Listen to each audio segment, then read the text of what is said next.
Hi guys, welcome back to my channel. இந்த வீடியோவில் நம்ம பார்த்தீங்கன்னா சுந்தரி சீரியலில் ஃபேமஸாக ஆக்ட் பண்ண ஹீரோயின். ஸோ அவங்களோட என்கேஜ்மெண்ட் எஸ்டர்டே நடந்து முடிஞ்சிருக்கு. அது மட்டும் இல்லாமல் ரீசண்டாக எண்டான எதிர்நீச்சல் டைரக்டர் திருசெல்வம் அவங்களோட பொண்ணுக்கு எஸ்டர்டே மேரேஜும் முடிஞ்சிருக்கு. ஸோ அந்த ரெண்டு பிக்சர்ஸையும் நம்ம இந்த வீடியோவில் ஷேர் பண்ண போகிறோம். அதுக்கு பிஃபோர் சீரியலை பற்றின மோஸ்ட் இன்ட்ரெஸ்டிங்கான அப்டேட்ஸ் எல்லாமே கண்டினியூஸாக நீங்கள் தெரிஞ்சுக்கணும்னு நினச்சிங்கன்னா மறக்காமல் நம்மளோட சேனலை விசிட் பண்ணி பாருங்கள். கண்டிப்பாக சப்ஸ்கிரைப் பண்ணிக்கோங்க. ஸோ சுந்தரி சீரியலில் மெயின் ஆஃப் த பார்ட்டாக ஃபீமேல் லீடாக ஆக்ட் பண்ணவங்க தான் அனு ஸ்ரீகோபிகா. ஸோ இவங்களை நீங்கள் அதுக்கு பிஃபோர் சீரியலில் மூவிலலாம் வாட்ச் பண்ணியிருப்பீங்க. அதுக்கு ஆஃப்டர் சுந்தரியில் அனு அப்படின்ற ரோலில் வேறு லெவல் பர்ஃபார்மன்ஸ் பண்ணியிருப்பாங்க. ஸோ இப்போ கரண்ட்டாக மலையாளத்துலேயும் சீரியல் ஆக்ட் பண்ணிகிட்டு இருக்காங்க. ஸோ அவங்களுக்கு தான் எஸ்டர்டே என்கேஜ்மெண்ட் ஆயிருக்கு. ஸோ அவங்க யாரை என்கேஜ்மெண்ட் பண்ணியிருக்காங்க அப்படின்னு கேட்கும்போது சைவாக் ரவி. ஸோ இவங்க ஒரு ஆக்டர் தான்.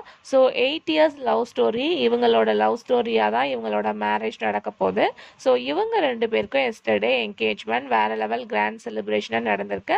ஸோ நிறைய பேர் அவங்களுக்கு விஷஸும் பண்ணிட்டு இருக்காங்க. ஸோ இவங்களோட கப்பல் எப்படி இருக்குது அப்படின்றத மறக்காமல் கமெண்ட் ஷேர் பண்ணுங்கள். பிக்சர்ஸ் பார்த்து என்ஜாய் பண்ணுங்கள்.